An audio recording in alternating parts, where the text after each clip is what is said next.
সারা দেশে বয়ে চলছে তীব্র তাপদাহ। আগামীকাল পর্যন্ত সারা দেশে এই তাপদাহ অব্যাহত থাকবে এবং আগামী 12 তারিখ থেকে সারা দেশের তাপমাত্রা কিছুটা কমে আসবে এবং স্বস্তির খবর হচ্ছে 12 তারিখ থেকে বাংলাদেশে বিভিন্ন অঞ্চলে বৃষ্টিপাত, কোথাও কোথাও ভারী বৃষ্টিও হওয়ার সম্ভাবনা রয়েছে। চলুন এই মুহূর্তে আপনাদের সরাসরি আবহাওয়ার পরিস্থিতি দেখিয়ে দিই। এই মুহূর্তের সর্বশেষ আপডেট অনুসারে দেখা যাচ্ছে যে স্যাটেলাইটের মাধ্যমে দেখতে পাচ্ছি যে সমগ্র বাংলাদেশে পরিষ্কার, কোথাও কোনো ছিটেফোঁটা মেঘ নেই। এছাড়া ভারতের পশ্চিমবঙ্গ পরিষ্কার, উত্তরবঙ্গ পরিষ্কার দেখা যাচ্ছে এবং ত্রিপুরাও থাকছে সম্পূর্ণ পরিষ্কার এই মুহূর্তের আপডেট অনুসারে। এই মুহূর্তে বৃষ্টিপাতের পরিমাণ যদি দেখি, এই মুহূর্তে দেখা যাচ্ছে যে সম্পূর্ণ বাংলাদেশই পরিষ্কার থাকছে।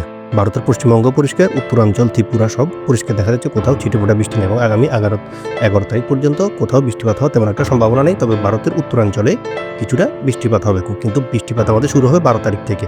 আমরা যদি আজ অন্যান্য সময়গুলোতে বৃষ্টিপাত দেখি, দেখতে পাচ্ছেন যে তেমন একটা বৃষ্টিপাত পরিলক্ষিত হচ্ছে না। 11 তারিখেও তেমন একটা বৃষ্টিপাত নেই, তবে ছিটেফোঁটা হয়তো কোথাও আংশিক মেঘের জেরে বৃষ্টিপাত হতে পারে। তবে ভারতের উত্তরাঞ্চলে কিছুটা বৃষ্টিপাত পরিলক্ষিত হতে পারে আগামী 11 তারিখ।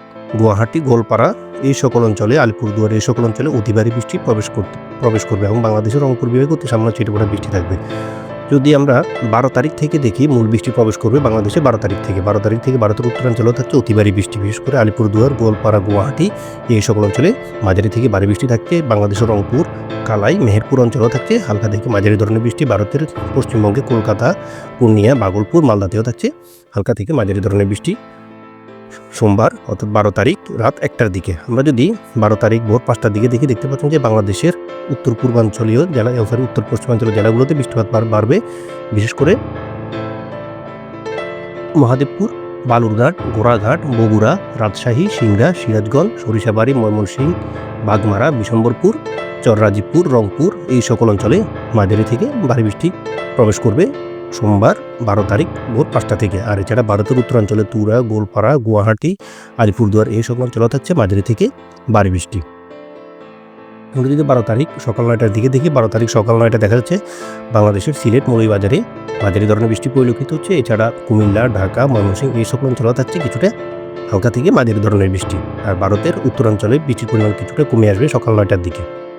ভারতের পশ্চিমবঙ্গ সম্পূর্ণ পরিষ্কার থাকছে, শিলচর, ত্রিপুরাতেও থাকছে মাঝারি ধরনের বৃষ্টি সকাল 9টার আপডেট অনুসারে সোমবার 12 তারিখে।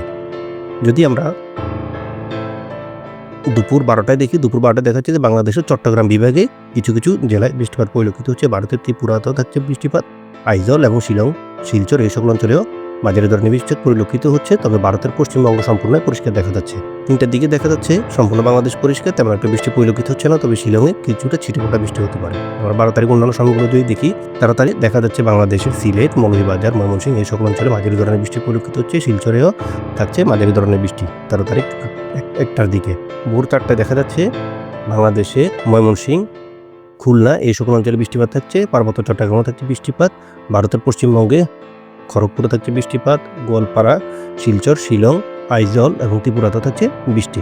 অর্থাৎ আগামী 13 তারিখ, 14 তারিখ এই সকল দিন বাংলাদেশ এবং ভারতের উত্তরাঞ্চল এবং সমগ্র বাংলাদেশে মাঝারি থেকে ভারী বৃষ্টি এবং কোথাও কোথাও বজ্রসহ বৃষ্টিপাত হওয়ার সম্ভাবনা রয়েছে। 15 তারিখেও দেখা যাচ্ছে যে বাংলাদেশের মেহেরপুর, রাজশাহী বিভাগে অতিরিক্ত বৃষ্টি প্রবেশ করতে যাচ্ছে 15 তারিখেও। তার মানে আগামী সোমবার 12 তারিখ থেকে বাংলাদেশ এবং ভারতের উত্তরাঞ্চলে মাঝারি থেকে ভারী বৃষ্টি প্রবেশ করতে যাচ্ছে। আর 12 তারিখ থেকে সমগ্র বাংলাদেশে বিভিন্ন স্থানে মাঝারি থেকে ভারী বা অতি ভারী বৃষ্টি হওয়ার সম্ভাবনা রয়েছে। এই মুহূর্তে আপনাদের যদি তাপমাত্রা দেখিয়ে দিই, বাংলাদেশে এখন তাপমাত্রার কী অবস্থা যদি আমরা দেখি, দুপুর 1টার আপডেট অনুসারে যদি দেখি, দেখা যাচ্ছে যে দুপুর 1টায় রংপুরে 37 ডিগ্রি, কালাইতে 37, ময়মনসিংহ 36, সিলেটে দেখা যাচ্ছে 34, রাজশাহীতে 39, মেহেরপুর 37, ঢাকাতে 39, কুমিল্লা 38, খুলনা 37, বরিশাল 36, কলাপাড়া 36 ডিগ্রি, চট্টগ্রাম 37, মহেশখালী 34 এবং টেকনাফে 33 ডিগ্রি তাপমাত্রা পরিলক্ষিত হচ্ছে এই মুহূর্তের আপডেট অনুসারে। অর্থাৎ এই তাপমাত্রা যদি আমরা অনুভূতি হিসেবে দেখি, তাহলে অনুভূত তাপমাত্রা কিন্তু এর থেকে আরও 3-4 ডিগ্রি বেশি হবে। তারপর দিয়ে ভারতের পশ্চিমবঙ্গে কলকাতা 39, খড়গপুর 37, জামশেদপুর 39, রাঁচি 34, ধানবাদ 39, দেওঘর 38, ভাগলপুর 38, মালদাতে 40 ডিগ্রি তাপমাত্রা অনেকটাই বেশি দেখা যাচ্ছে। আর অপর দিকে পূর্ণিয়াতে 34 ডিগ্রি। আর ভারতের উত্তরাঞ্চলের জেলাগুলোতে তাপমাত্রা অনেকটাই কম, যেহেতু সেখানে বৃষ্টিপাত থেমে বিভিন্ন স্থানে হচ্ছে। বিশেষ করে শিলিগুড়িতে 34, আলিপুরদুয়ার 33, গোলপাড়ায় 32, তুরা 33, শিলং 26, গুয়াহাটিতে 33 ডিগ্রি এবং শিলচর এবং আইজলে 34 ডিগ্রি করে তাপমাত্রা পরিলক্ষিত হচ্ছে এই মুহূর্তে সর্বশেষ আপডেট অনুসারে। আপনাদের যদি এ মুহূর্তে সাগরে কোনোরূপ ঘূর্ণাবর্ত সৃষ্টি হচ্ছে কিনা তা দেখিয়ে দিয়ে আগামী 1 সপ্তাহ পর্যন্ত কোনোরূপ নিম্নচাপ হওয়ার সম্ভাবনা রয়েছে কিনা, যা থেকে ঘূর্ণিঝড়ের রূপ নিতে পারে। আজ 10 তারিখ, আমরা যদি 11 তারিখে দেখি, 11 তারিখে কোনোরূপ ঘূর্ণাবর্ত পরিলক্ষিত হচ্ছে না বঙ্গোপসাগর বা আরব সাগরে। যদি 13 তারিখ 12 তারিখ দেখি, তাও দেখা যাচ্ছে না। 13 তারিখ, 14 তারিখ, 15 তারিখ, 15 তারিখেও কোনোরূপ ঘূর্ণাবর্ত পরিলক্ষিত হচ্ছে না।